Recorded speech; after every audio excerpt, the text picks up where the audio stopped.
The Torah reading for this week is called Naso, and it begins by telling us to take a census of the children of Gershon.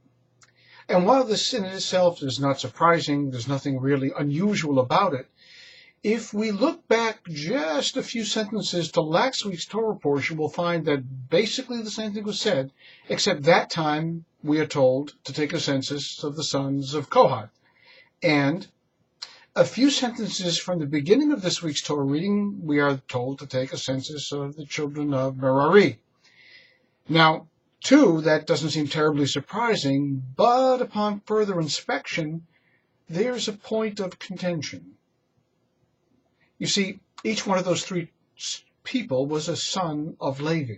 So the question is asked, why doesn't the Torah simply say, take a census of the children of Levi? It'd be done with it.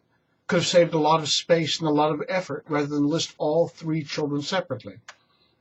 But as we're told by our sages, and most particularly poignantly by Rashi, this week's reading indicates to us that every person brings a special relationship, a special dynamic between themselves and God to the table.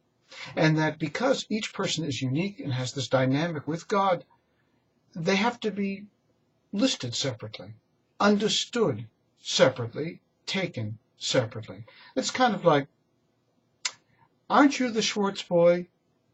Is significantly different than, I remember you, you're Jason, and you did such and such. In the first instance, the person loses their individuality. And in the second, their individuality is elevated to the highest of levels. Well, Rashi's indicating to us that the Torah is subtly giving us a message that every person comes with their own special teaching, their own special gift, and should be taken as such. But there's a second, deeper meaning hidden inside of the text today, and that is this. The first of the three sons of Levi, which was listed again in last week's Torah reading, was Kohath.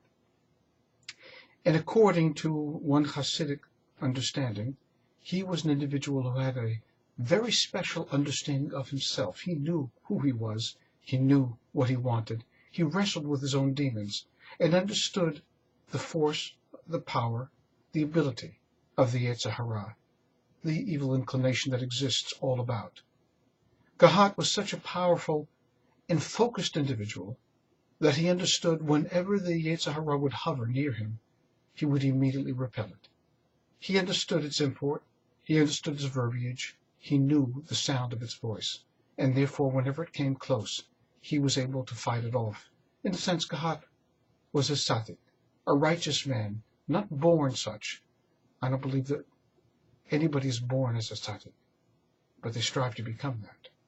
And so he was successful in that endeavor. The second of the three children of Levi, Gershon, was equally compelled to want to combat the Yetzer Hara, the dark whispers that come to him at the most inopportune times.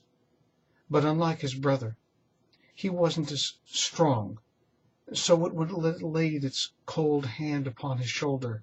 He felt himself shudder and revulse at the feeling and the sensation of the Yetzer Hara as it climbed into him and then whispered its dark thoughts. But so was he, learned an understanding of himself and its power over him, that once he opened the door, it was hard to expel it, that he fought very hard to repel the force that was whispering and trying to worm its way into his consciousness. And the third son, Merari, was perhaps the least powerful of the three, or perhaps the least knowledgeable of himself. For when the Yetzer Hara encroached upon him and whispered in his ear, he thought it might be reason. He thought its words rang true, and so he heard them. He listened to them, and he took them inside himself. He knew right from wrong, but a great wrestling match ensued. A wrestling match, the vindication of which would indicate the difference between right and wrong, for he was not as powerful as his brothers, and so Merari wavered and fought, and also suffered as a result very greatly and deeply. What do we learn?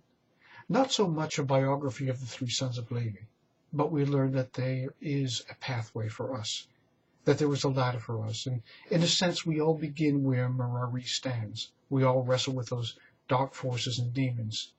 And then hopefully, if we are successful in combating them, we climb to the level of the next Gershon. And then if we learn that by fighting the forces of the Yetzer Hara, that we do have a shot, then perhaps one day you and I can achieve the highest of highs, that of God. Wishing you success in your struggle as we approach Shabbat, looking for strength, hope, vitality, and continued love.